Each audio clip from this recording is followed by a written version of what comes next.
படத்துல வர ஹீரோவுக்கு ஒரு ஆக்சிடென்ட் ஆயிடுது. கால்ல பயங்கரமா அடிபட்டுருது. ஒரு 6, 7 வாரத்துக்கு வீட்ல ரெஸ்ட் எடுக்க வேண்டிய ஒரு சிச்சுவேஷன் ஏற்படுது.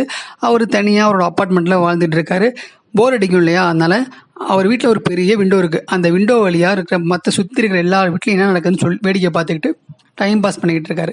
இந்த நிலைமையில அதுல ஒரு வீட்ல ஒரு கொலை நடந்ததா ஹீரோ சந்தேகப்படுறாரு.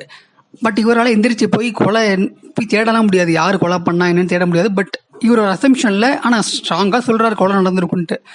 இதனால இந்த கொலையை இவர் இதுக்கப்புறம் எப்படி கண்டுபிடிச்சாரு, யாரை வச்சு கண்டுபிடிச்சாரு, வீட்டில் இருந்துக்கிட்டே என்னென்னலாம் அவர் பண்ணாரு அப்படிங்கிறது தான் இந்த படத்தோட முழு கதை. இந்த படத்தை டைரக்ட் பண்ணது ஆல்ஃபிரட் ஹிட்ச்காக். அதாவது ஒரு த்ரில்லர் படம் எடுக்கிறதுக்கு வேற வேற லொக்கேஷனோ நிறைய ஆர்டிஸ்டோ ஹீரோ ஒரு ஸ்ட்ராங்கா அப்படின்லாம் தேவையில்லை. ஹீரோ அடிபட்டுருச்சு, வீட்டிலே தான் இருக்காரு. ஒரு 4-5 பேர் தான் முக்கியமாக இந்த படத்தில் வருவாங்க. லொக்கேஷன் ஒன்றுமே கிடையாது. ஒரு வீடு, ஒரு விண்டோ, சுற்றி ஒரு அப்பார்ட்மெண்ட், சின்னதாக ஒரு 4-5 வீடு, அந்த மாதிரி அவ்வளோதான். இதை வச்சு ஃபஸ்ட்டுலேருந்து எண்டு வரைக்கும் த்ரில்லிங்காக வந்து கதையை கொண்டு போயிருக்காரு. சரி, இவரை பற்றி சொல்ல வேணாம். இவர் த்ரில்லர் படம் இருக்கிறதுல இவர் அடிச்சிக்கவே முடியாது. ஆனால் அப்போவே அந்த மாதிரி நம்ம யோசிக்காத கதையெல்லாம் 1950 எடுத்து முடிச்சிட்டாரு. ஸோ அந்தளவுக்கு படம் ஃபஸ்ட்லேருந்து எண்டு வரைக்கும் செம்ம த்ரில்லிங்காக போகுது. இப்போ இந்த படத்தோட கதையை பற்றி பார்க்கலாம்.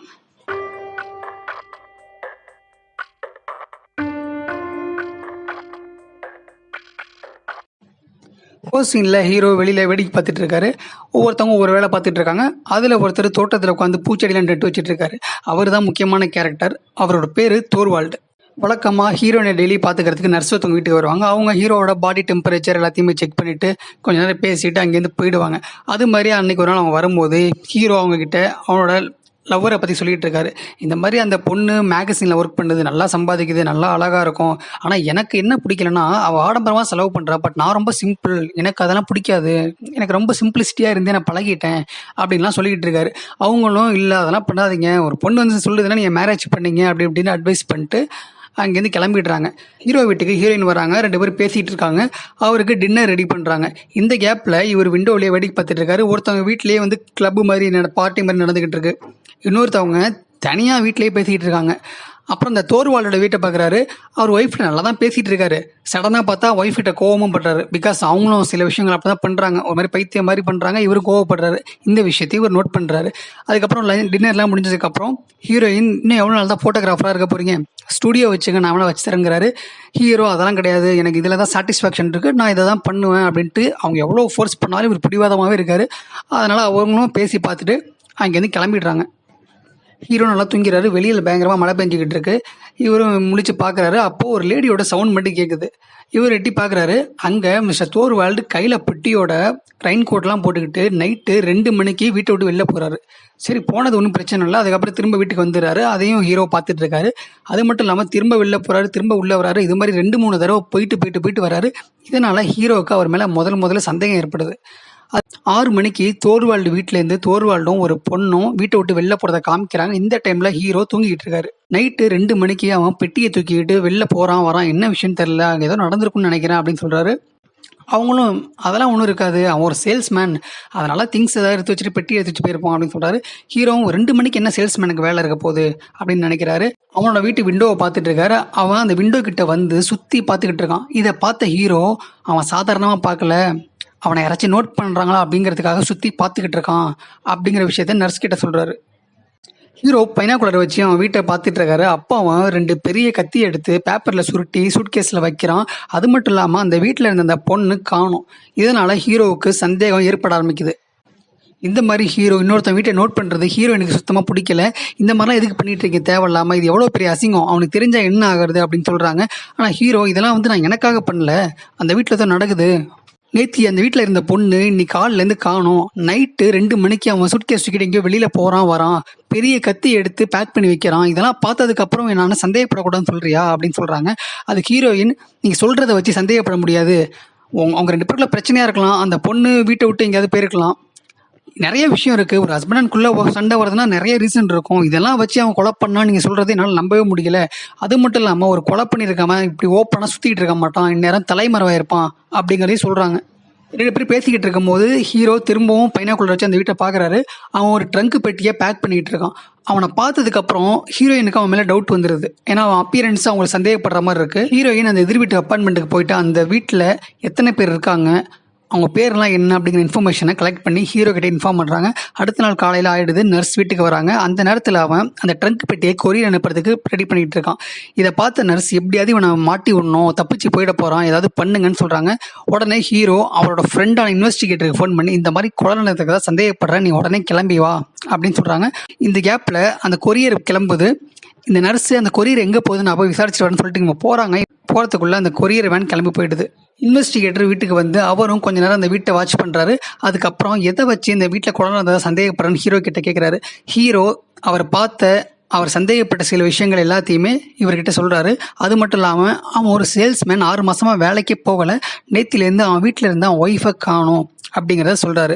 இதெல்லாம் வச்சு என்னால் இது குழந்தை சந்தேகப்பட முடியல அப்படின்னு இன்வெஸ்டிகேட்டர் சொல்கிறாரு. அதுக்கு ஹீரோ இல்லை, நீ வேணா போய் அந்த வீட்டை சர்ச் பண்ணிப்பாரு, உனக்கு தெரியும் அப்படின்னு சொல்கிறாரு. ஆனால் இன்வெஸ்டிகேட்டர் என்ன சொல்கிறாருன்னா, இந்த விஷயத்தெல்லாம் வச்சு என்னால் சர்ச் பண்ண முடியாது, அதுக்கு 1000 ஃபார்மாலிட்டிஸ் இருக்குது, வாரண்ட் இல்லாமல் நான் போக முடியாது அப்படின்லாம் சொல்கிறாரு.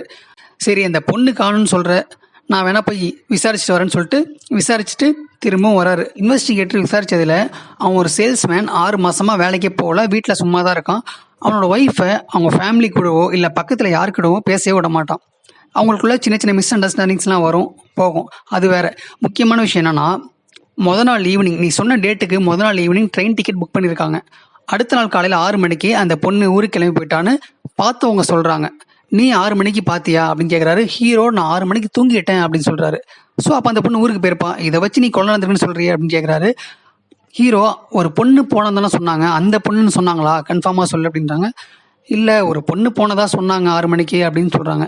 அந்த பெட்டி எங்கே போணுச்சுன்னு சொல்லிட்டு எனக்கு பார்த்து மட்டும் சொல்லு அப்படின்னு சொல்கிறாரு. ஹீரோ தார்வால்ட்டை வாட்ச் பண்ணிகிட்டு இருக்காரு. அவன் தன்னோட ட்ரெஸ் எல்லாத்தையுமே பேக் பண்ணிவிட்டு அவன் ஒய்ஃபோட ஹேண்ட்பேக் எடுத்து உள்ளே உள்ள ஜுவல்ஸ்லாம் பார்த்துக்கிட்டே யார்ட்டையும் ஃபோன் பேசிக்கிட்டு இருக்கான். அந்த ஜுவல்ஸில் ஒரு 3 ரிங் இருக்குது. இந்த விஷயத்தை ஹீரோயின் கிட்ட சொல்கிறாங்க. ஹீரோயின் என்ன சொல்கிறாங்கன்னா, எந்த ஒரு பொண்ணுமே ஹேண்ட்பேக்கை வீட்டில் வச்சுட்டு போக மாட்டாங்க, ஒரு எமர்ஜென்சியாக இருந்தால் மட்டும் வச்சுட்டு போவாங்க. அப்படியே இருந்தாலும் ஜுவல்ஸ் எதுக்கு அந்த ஹேண்ட்பேக்கில் வச்சுட்டு போகணும்?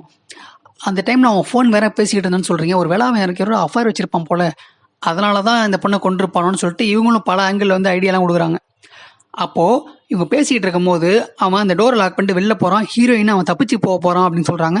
ஹீரோ, பயப்படாத, அவன் லக்கேஜ்லாம் வீட்டில் தான் இருக்க, போக மாட்டான் அப்படின்னு பேசிகிட்டு இருக்காங்க. இன்வெஸ்டிகேட்டர் அப்போ வீட்டுக்கு வராரு. இவங்க 2 பேரும் எல்லா விஷயத்தையுமே அவர்கிட்ட சொல்கிறாங்க. அவர் சிம்பிளாக ஒன்று சொல்கிறாரு, அங்கே கொலை எதுவுமே நடக்கலை, அவனுக்கு ஏஜ் ஒரு 50க்கு மேலே இருக்கும், அந்த பொண்ணுக்கு சின்ன வயசு. ஸோ 2 பேருக்குள்ளே மிஸ் அண்டர்ஸ்டாண்டிங்னால அந்த பொண்ணு ஊருக்கு கிளம்பி போயிட்டாங்க, இதுதான் உண்மை. நீ தான் ஒரு நாள் சந்தேகப்பட்டு இருந்தானா, நீ இப்போ சந்தேகப்பட ஆரம்பிச்சிட்டான்னு ஹீரோயின் கேட்குறாங்க. ஹீரோயின், ஆமாம், எந்த பொண்ணாவது ஹேண்ட்பேக்கில் ஜுவல்ஸை விட்டு வீட்டை விட்டு போவாங்களா, கண்டிப்பாக எதுவும் நடந்திருக்குன்னு சொல்கிறாங்க. அதெல்லாம் எதுவும் நடக்கலை, அந்த பொண்ணு ட்ரெயின் ஏறி ஊருக்கு போயிடுச்சு, இதுதான் உண்மை அப்படின்னு சொல்கிறாங்க. ஹீரோ, இவ்வளோ பேசுறியே, அந்த ட்ரங்க் பெட்டி எங்கே போச்சு கண்டுபிடிச்சியான்னு கேட்குறாரு. அதையும் நாங்கள் கண்டுபிடிச்சிட்டோம், அந்த ட்ரங்க் பெட்டியில் எதுவுமே கிடையாது அப்படின்னு சொல்கிறாரு. பேசிக்கிட்டு இருக்கும் போதே இந்த இன்வெஸ்டிகேட்டர் ஒரு ஃபோன் கால் வருது. அது வந்ததுக்கப்புறம் அவர் அங்கேருந்து கிளம்பிடுறாரு. கொஞ்ச நேரம் கழிச்சு ஒரு லேடி பயங்கரமாக கத்துற சவுண்ட் கேட்குது. ஜன்னல் வழியாக எல்லாரும் பார்க்குறாங்க.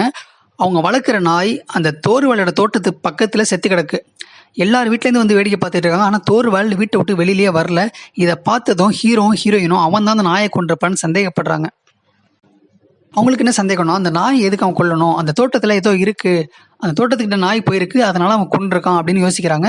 சரி, அங்கே போய் பார்த்தா விஷயம் தெரிஞ்சிடணும்னு யோசிச்சுட்டே இருக்கும்போது ஹீரோவுக்கு ஒரு விஷயம் தோணுது.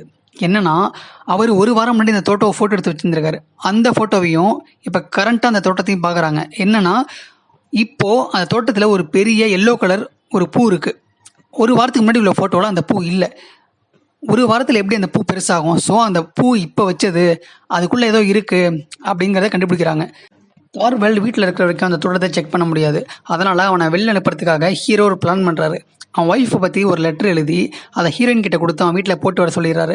அந்த லெட்டர் அவன் படித்து பார்த்ததும் ஷாக் ஆகிடுறான். இவர் ஃபோன் பண்ணி, உன் ஒய்ஃபை பற்றி எல்லாமே எங்களுக்கு தெரியும், நீ என்ன பண்ணுங்கிறதும் தெரியும், நான் சொல்கிற ஹோட்டலுக்கு நீ உடனே கிளம்பி வா அப்படின்னு சொல்கிறாரு. அவனும் கிளம்பி போயிடுறான். இந்த கேப்பில் ஹீரோயினும் நர்ஸும் அந்த தோட்டத்தை செக் பண்ணி பார்க்குறாங்க. தோட்டத்தில் எதுவுமே இல்லை. இதை மீறி ஹீரோயின் என்ன பண்ணுறாங்கன்னா, அந்த ஜன்னல் வழியாக தார்வால்ட் வீட்டுக்குள்ளேயே போய் அங்கே தேடிக்கிட்டு இருக்காங்க. இவங்க 2 பேருக்கு என்ன பயம்னா, எங்கே அவன் திரும்பி வந்து இவங்க மாட்டிப்பாங்களோன்னு யோசிச்சுட்டு இருக்காங்க. அவங்க அந்த ஹேண்ட்பேக்கை கண்டுபிடிச்சி கரெக்டாக வெளியில் வராங்க. வர டைமில் கரெக்டாக தார்வால்ட் வீட்டுக்கு வந்துடுறாரு. உடனே ஹீரோக்கு பயம். உடனே போலீஸுக்கு ஃபோன் பண்ணி, இந்த மாதிரி ஒரு பொண்ணு ஒருத்தன் கொலை பண்ண போகிறான், வந்து காப்பாற்றுங்க அப்படின்னு சொல்லிட்டு அட்ரஸ் சொல்லிடுறாரு. அவன் யார் என்னென்னு விசாரிச்சுட்டு இருக்கான் அந்த பொண்ணுக்கிட்ட. போலீஸ் கரெக்டாக வீட்டுக்கு வந்துடுறாங்க. வந்து கொஞ்ச நேரத்தில் போலீஸ் இன்வெஸ்டிகேட் பண்ணிட்டு இருக்கும்போது ஹீரோயின் அந்த ரிங்கை எடுத்து இவன் எப்படியும் பைனாகுலரில் பார்த்துக்கிட்டு இருப்பான்னு தெரிஞ்சு பின்னாடி சிக்னல் காட்டுறான், இந்த ரிங்கை நான் எடுத்துட்டேன் அப்படின்ட்டு. அவன் சிக்னல் காட்டுறத அந்த தார்வால்டு பார்த்துடுறான். அப்போது எதிரி வீட்டிலேருந்து யாரோ இந்த பொண்ணுகிட்ட சொல்லி அனுப்பியிருக்காங்க அப்படிங்கிறத கண்டுபிடிக்கிறான். இந்த விஷயத்தை ஹீரோவும் பார்த்துடுறாரு. ஹீரோயினை போலீஸ் அரெஸ்ட் பண்ணிடுறாங்க. தார்வால்டு கொஞ்ச நேரத்தில் அவன் வீட்டை லாக் பண்ணிட்டு வெளியில் கிளம்பிடுறான். ஹீரோவுக்கு கன்ஃபார்ம் தெரியும் அவன் இங்கே தான் வரப்போகிறான்ட்டு. நர்ஸுக்கிட்ட சொல்லி அவளை பெயில் எடு, மற்றதெல்லாம் நான் பார்த்துக்கிறேன்னு சொல்கிறாரு. கொஞ்ச நேரம் கழிச்சு இன்வெஸ்டிகேட்டர் கால் பண்ணி இந்த மாதிரி நடந்த விஷயத்தை எல்லாத்தையும் சொல்லிவிட்டு நான் பெரிய பிரச்சனையில் மாட்டிக்கினேன், என்னை காப்பாற்று அப்படின்னு சொல்கிறாரு. அதுக்கப்புறம் கொஞ்ச நேரம் கழிச்சு இன்னொரு ஃபோன் கால் ஹீரோவுக்கு வருது. இவர் அட்டன் பண்ணுறாரு. பட் யாருமே பேசல. இவருக்கு தெரிஞ்சிருச்சு அது தார்வால்டு தான் அப்படின்ட்டு. ஹீரோ ரொம்பவே பயத்தில் இருக்கார். அவரால் எந்திரிச்சு போகவும் முடியாது, சண்டையும் போட முடியாது. என்னடா பண்ணலாம் அப்படின்ட்டு வீட்டில் உள்ள லைட்லாம் ஆஃப் பண்ணிவிட்டு ஃப்ளாஷ் லைட் எடுத்து கையில் வச்சுக்கிட்டு ரெடியாக உட்காந்துருக்காரு.